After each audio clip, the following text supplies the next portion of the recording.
You're listening to Wise Women with Daisy Khan, where faith rolls up its sleeves as a force for good and where women define the future with wisdom and wonder. I'm Daisy Khan, author, speaker, and a Muslim woman who spent her life wrestling with a messy, miraculous collision of faith and real life. And kindly subscribe wherever you get your podcast.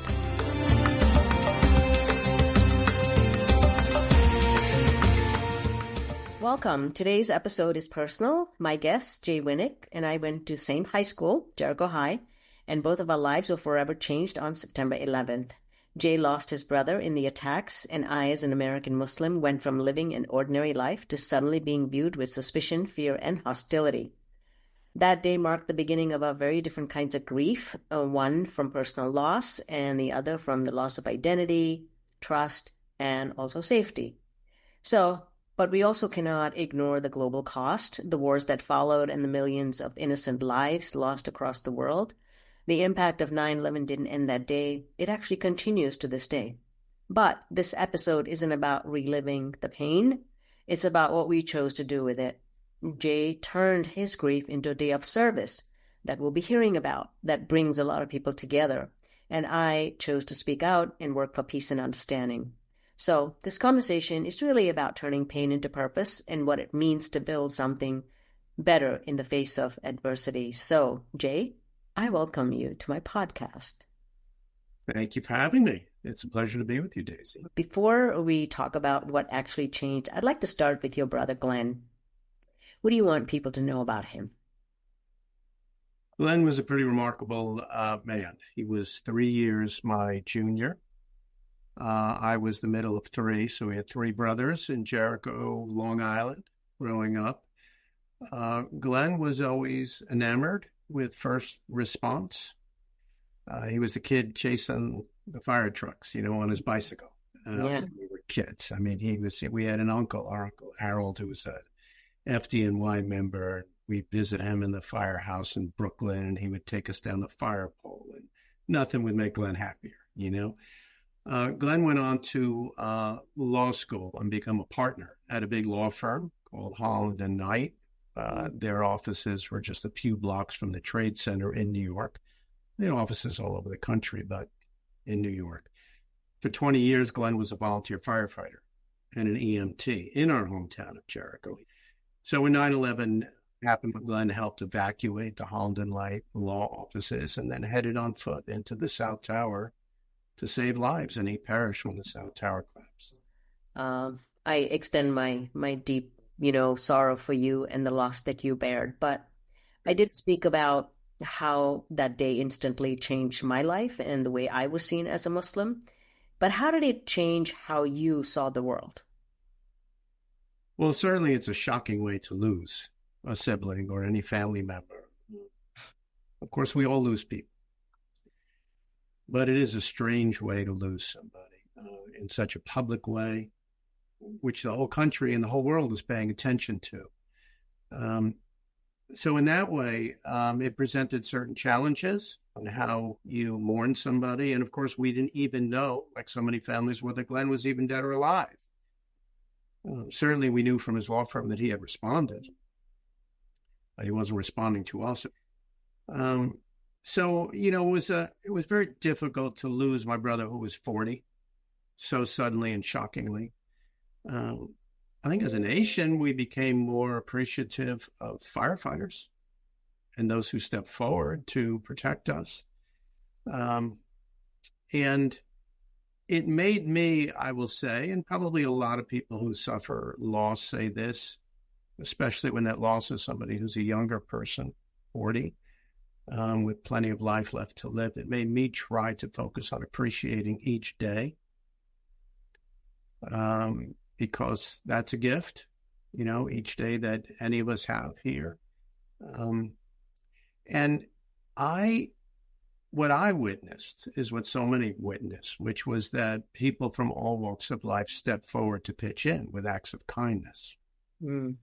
Surely, like you, there were people who suffered in other ways coming out of 9/11, certainly unfairly. And people from more than 90 countries were killed in the attacks. So this was truly, of course, a global event, and the world has changed But once things had settled a little bit, it was at least encouraging to see the way so many people came together to try to lift up this nation. Yeah. So I know that you suffered this personal grief, but you made the choice to start something larger than yourself. And where did that idea come from? Is it something from the family, something you wanted to do in the memory of your brother to turn that pain into purpose? It was a mix. Certainly, I wanted to do something meaningful in Glenn's honor. I wanted to do something that reflected the way he lived his life, and in fact, the way he died, which was in service to other people. He didn't have to run into that building. He was highly skilled and trained to do it, and he sure had the courageousness to do it. But I knew I wanted to do something. But then I got a call from my friend and colleague, David Payne, who you've met along the way. And David had the idea of trying to start a grassroots initiative in this country where people mark the anniversary by doing good deeds, focus on what we can all do for each other, to reflect the way people step forward after the attacks. And I like that. So I joined David in this effort. We met with leaders of the 9/11 community, and many others to get input to see if this was something that was comfortable with people that we respected and people within the community. And we got a great response. And so we were off and running to try to create this ritual. Who knew that it would grow into, which I'm sure we'll talk about, the nation's largest annual day of charitable engagement, which it now is. So you co-founded this thing called 9/11 Day of Service. I remember I was part of that because you called me one year and I think it might have been the 10th anniversary, and you said you wanted me to volunteer along with thousands of other people that were making sandwiches and giving out sandwiches to New Yorkers that day. So what does that day look like now, and how has it grown from when you first initiated it with your co-founder? Well, the research shows that upwards of 30 million Americans now mark the day by doing good deeds as a way to participate in this National Day of Service. And in fact, we call it a National Day of Service because it's actually recognized under federal law in 2009. So it is one of only 2 days on the calendar, along with MLK Day, that is federally recognized as a day of service. So we're grateful for that, and it gave great momentum to the initiative and to the awareness, and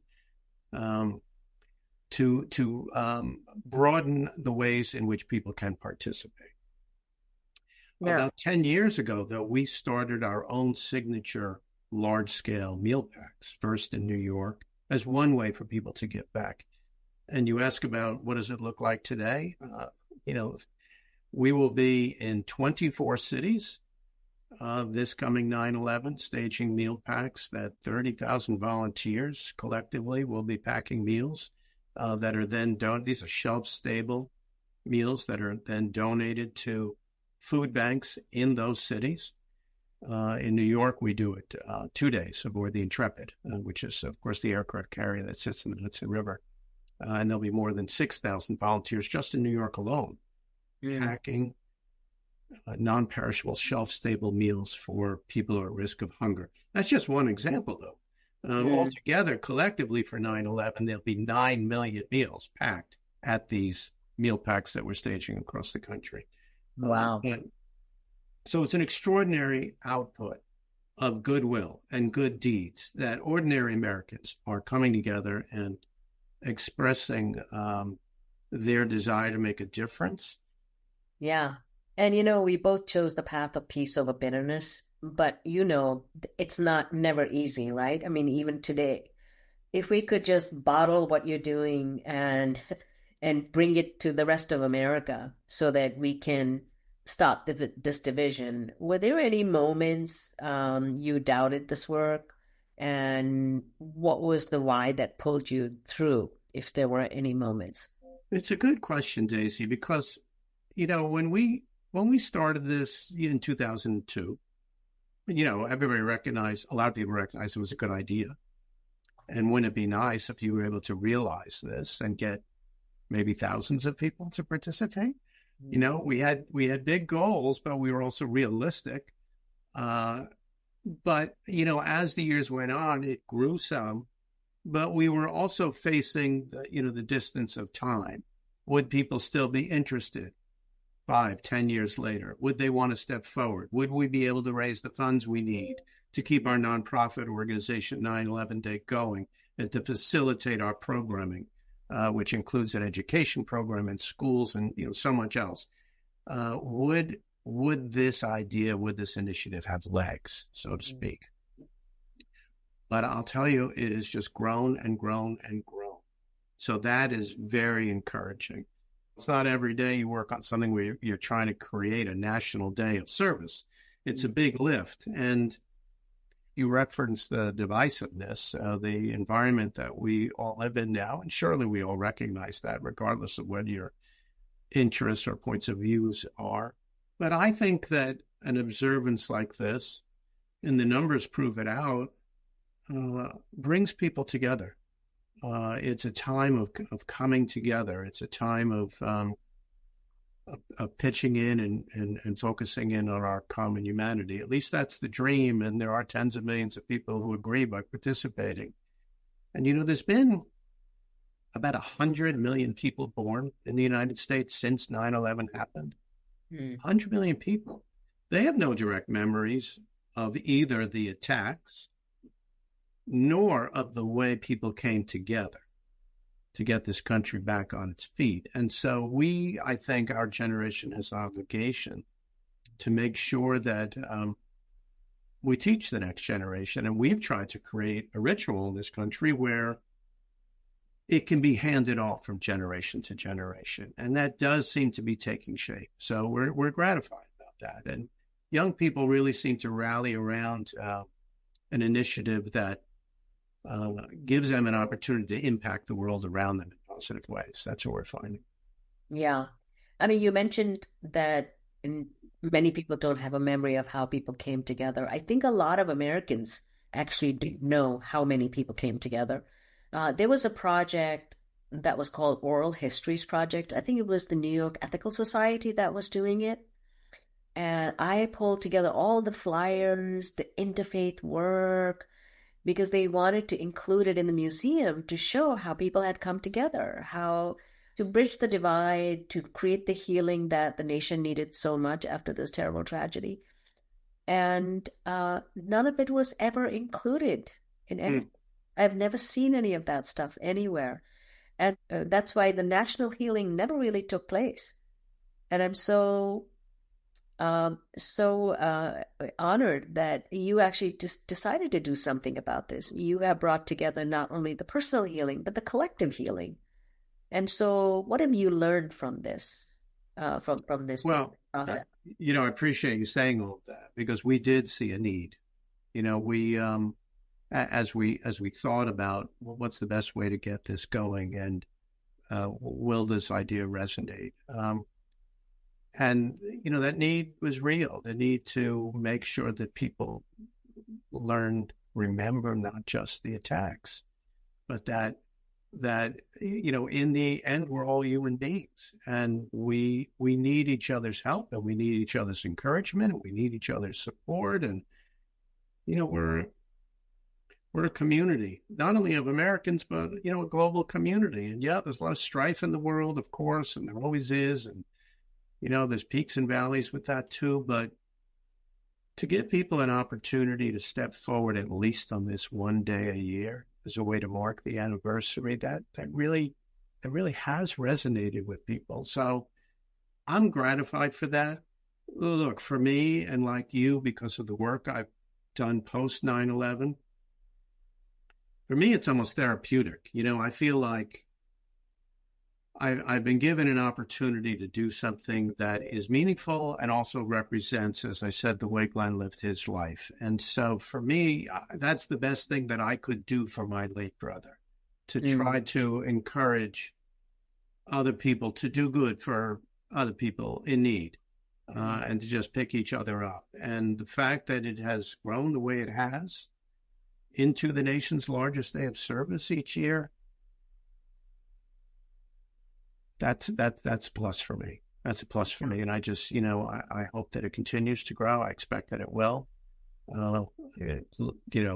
for decades to come. Yeah, yeah. I know that, we want to remember the tragedy and the lost souls who perished.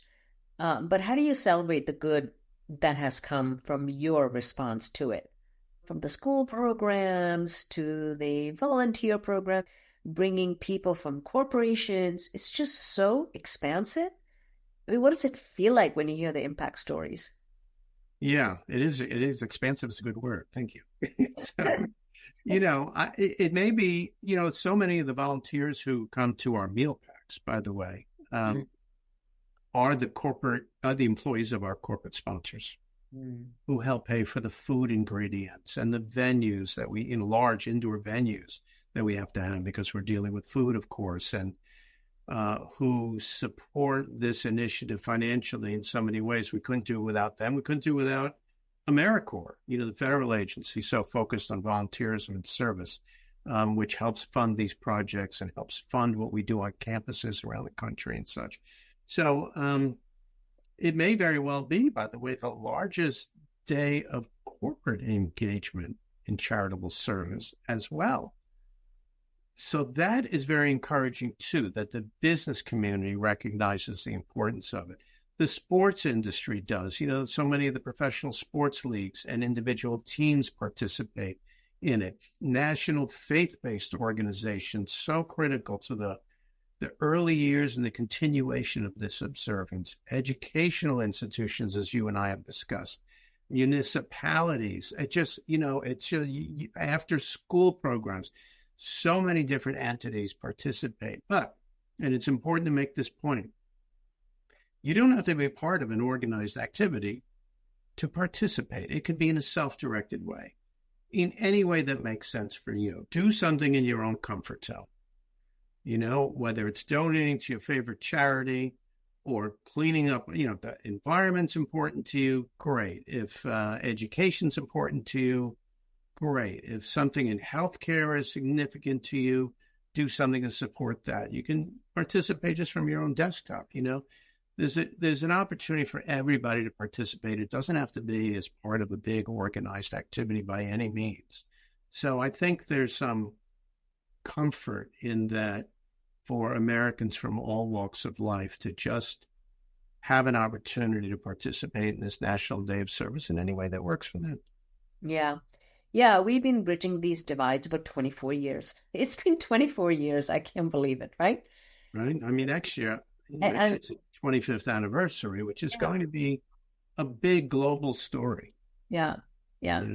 And but yet we're so deeply polarized right now. I think that is there a suggestion that you have for how people what's the one thing that people can do? I know you mentioned, getting involved in a charity. If somebody wanted to initiate something just like you did to find common ground. For instance, I'm doing a lot of work on Islamophobia right now because it's, it's gone through the roof and it's everywhere and people are feeling it. And I tell people, if there's nothing else you can do you know a Muslim personally? Like if you don't know a Muslim personally, seek out a Muslim and get to know them at a personal level. Because only when you get to know them personally and break bread with them and have a cup of coffee will you see them from, from the lens of humanity, a name that is mentioned in the media. Is there something specific you can advise people on doing in their own personal capacity? Well, the personal to person-to-person connection that you mentioned is very important and one I ascribe to and I think is valuable because it comes down to, we're all people. Yeah. Well, one of the greatest things about this country is the diversity in this country, the fabric of America. We all pretty much came from somewhere else. Well, you know what? It's okay to have differences and it's okay to have reasonable debate about issues that are important to people. But in the end, the connection from person to person realizing that, no categories of people are necessarily better or worse than anybody else. We're all just people, neighbors sharing a community, sharing a country. But when people do what you just suggested, bringing it down to the person-to-person level, I think that helps break down barriers. I do. And, some of the problems in the world today, and I know you're not getting very philosophical here, Daisy, but some of the problems in the world today seem so overwhelming and big. None of us are going to solve all these problems, But if you can do something that forms a connection with somebody else who you might not have otherwise formed a connection with, if you go out of your comfort zone a little bit, if you try to be open-minded about other people, if you realize somebody needs a helping hand, regardless of who they are, you step forward and do that. You know what? It makes you feel better. And from my experience, the healing really begins with listening, right? Good. Yes. Everybody wants to be validated. They want to be heard and they want to be respected. If you can just give somebody an ear and empathize with them, you don't have to agree with them. Just show them that you understand and then just acknowledge what they're saying. That goes a long way. Well, I agree with you. Yeah. I want to end on a slightly positive note. If your brother could see the legacy of service you've built in his name, what do you think he'd say to Jay, his brother? It's kind of you to ask that question. I tell people all the time that had Glenn not perished, but this observance, this ritual was in place, he would have been first in line. He really was such a caring, giving person, not only as a firefighter, not only as an attorney, but it's the way he lived his life. It pleases me that his story, when people learn it, is an inspiration to others. The real point is that you don't have to be a 20-year volunteer firefighter and run into a burning building to be heroic in somebody else's life. It really is about simple acts of kindness that have a great ripple effect. Glenn's story, I think, is one of heroism. I would say that if, people want to learn more about 9/11 Day and the history of disengagement, and how to get involved, 911day.org. 911day.org. There's so much information on the website, and you'll hear inspiring stories from other people inside and outside the 9/11 community, and free downloadable education materials, lesson plans that are age appropriate. Yeah. So I just want to thank you for all the work that you do, Jay. I know that your brother is somewhere in the heavens, but certainly from the Islamic perspective, you are destined to the highest levels because of what you have left in this world. How many people you have brought together, how many hearts you've changed. Your service project is an act of charity. I greatly appreciate you saying that, Daisy. It means a lot coming from you, somebody who I admire greatly personally, as well as what you have accomplished and what your goals and mission are in life. It's a pleasure to watch you and the work that you do. So thank you. And it's amazing that both of us went to the same high school. We both became Hall of Famers, although we weren't looking for recognition and fame. And our lives came together because of 9/11, and we discovered that we'd gone to the same school. So it's an amazing coincidence, isn't it? Yeah. But in the divine realm, there are no coincidences. We were brought together for a purpose. So Jay, I want to thank you for this incredible work that you do. And I'm asking our listeners to go check out 911.org. 911day.org. Yep. Thank you so much. Thank you for joining me on Wise Women. If something stirred in you today, don't let it stop here. Share this episode with someone who needs it. Reflect on what resonated for you. And definitely plant one seed of change, however small. Remember, you do matter. And your actions have a ripple effect. But none of us can rise alone. To explore more resources and ways to get involved, do visit my website, daisycon.com. And don't forget to subscribe, rate, and leave a review, because every click is your way of amplifying this message to others. Wisdom isn't just heard, my friends, it's lived. So let's live it. Until next time, stay wise and stay rooted.